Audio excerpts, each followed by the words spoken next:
Fala gurizada, beleza? Bem-vindos a Bitcoin, o projeto onde eu explico Bitcoin e criptomoedas para vocês. Hoje eu vou falar sobre o que é o Bitcoin, como funciona, todas as tecnologias, eu já expliquei características do Bitcoin, eu já expliquei como funcionam as taxas do Bitcoin, mas eu quero fazer uma série de vídeos, eu quero fazer 50 vídeos explicando exatamente o que é cada coisa do mercado cripto para vocês entenderem. Obviamente não vai ser tudo, mas eu quero fazer como se fosse um curso gratuito para vocês, explicando como funciona o Bitcoin e o mercado cripto. Primeiro, a gente tem que entender a principal criptomoeda, a primeira criptomoeda, a criptomoeda com mais valor de mercado, que é o Bitcoin. Beleza? O Bitcoin nasce em 2009, através de um pseudônimo chamado Satoshi Nakamoto. Ninguém sabe quem criou, ninguém sabe quem fez, ninguém sabe de onde veio. Existem alguns palpites, mas ninguém tem certeza absoluta. Ele surge em 2009 por causa de uma crise que aconteceu no ano anterior. Em 2008, o subprime americano quebrou. Mas o que é isso? O subprime são os títulos atrelados a dívidas de imóveis. Como os americanos acabaram se alavancando muito nesses títulos de dívida, aconteceu um crash no sistema e o mercado americano colapsou, fazendo a bolsa americana cair mais de 50%.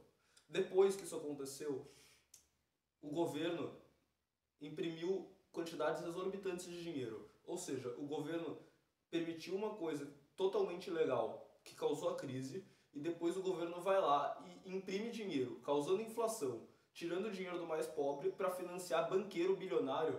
Um grupo chamado Cypherpunk percebeu que isso era um absurdo e decidiu fazer alguma coisa.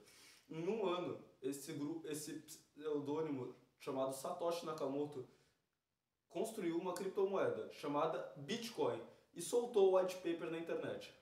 O objetivo desse grupo não era só criar tecnicamente mais um dinheiro, mas lutar contra um sistema injusto que prejudica o povo. O Bitcoin é um sistema de pagamento totalmente descentralizado. Ele atua registrando as transações dentro de uma coisa chamada blockchain. Blockchain é como se fosse um livro-razão. O que é um livro-razão? Livro-razão é onde a empresa faz a contabilidade. Só que ao invés de fazer a contabilidade de uma empresa, dos números de saída, de entrada de um negócio, a blockchain ela faz o registro de cada transação na rede do Bitcoin, sendo um livro público, aberto e disponível para todo mundo. O Bitcoin ele é de código aberto, ou seja, ele é público e totalmente verificável. Imagina se tu pudesse conferir se todas as transações do banco são verdadeiras e justas. Todo mundo é soberano sobre seu próprio dinheiro. A liberdade levada ao absoluto extremo.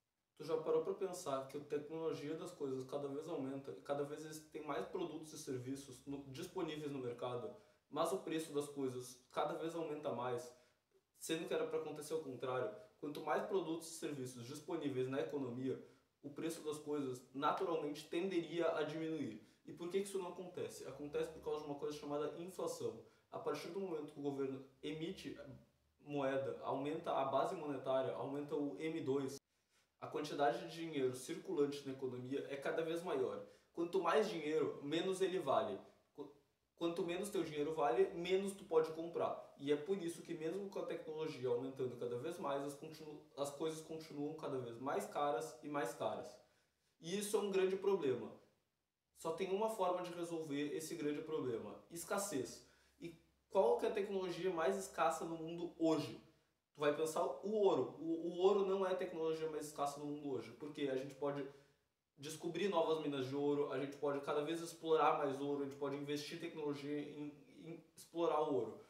A gente pode descobrir novas formas de explorar o ouro, a gente pode descobrir formas de converter urânio em ouro, o que vai acontecer um dia. Então, qual que é? É o Bitcoin.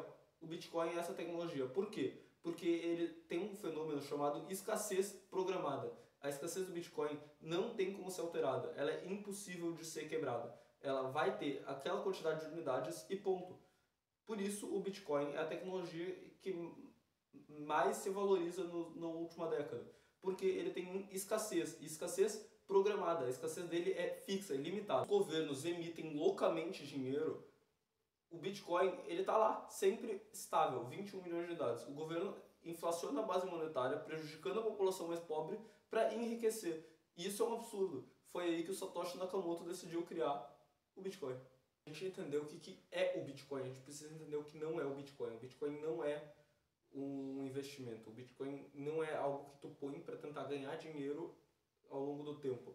O Bitcoin é uma reserva de valor, ou seja, ele não perde valor ao longo do tempo, igual o ouro igual metais preciosos foram historicamente ao longo do tempo. Relógios também podem ser reserva de valor, porque eles mantêm a capacidade de apreciação com o tempo, porque eles são recursos escassos e ele é uma moeda. O Bitcoin é moeda sim. Tem muita gente que tenta argumentar que o Bitcoin não é moeda por ele ser baseado em fé, mas na verdade não. O Bitcoin é uma moeda porque ele tem o lastro na escassez programada e no fundamento energético. A gente emprega força computacional, então até na teoria marxista de valor do trabalho, o Bitcoin tem um trabalho imposto para ser produzido.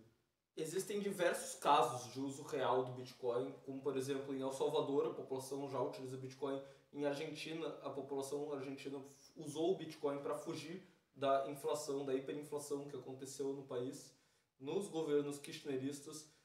Na Venezuela a população também utilizou o Bitcoin para escapar do governo ditatorial do Nicolás Maduro. Então existem diversos casos reais de aplicação do Bitcoin, e não somente em ditaduras, existem diversas aplicações descentralizadas que foram feitas que ajudam pessoas no mundo real em situações reais. Então o Bitcoin não é uma brincadeira, ele tem mais de $1 trilhão de valor de mercado. Se fosse uma brincadeira, o valor de mercado do Bitcoin, market cap total, não seria maior do que o PIB do Brasil inteiro. Então esse é o Bitcoin. O Bitcoin é descentralizado, ele é escasso e ele é um bom dinheiro. Ele é um dinheiro superior, ele é uma criptomoeda que tu consegue mandar dezenas de milhares de dólares para outro país em 10 minutos pagando $4. E isso é surreal, tá? Por hoje é isso. Dá like, se inscreve no canal, compartilha com alguém. Tamo junto. Valeu!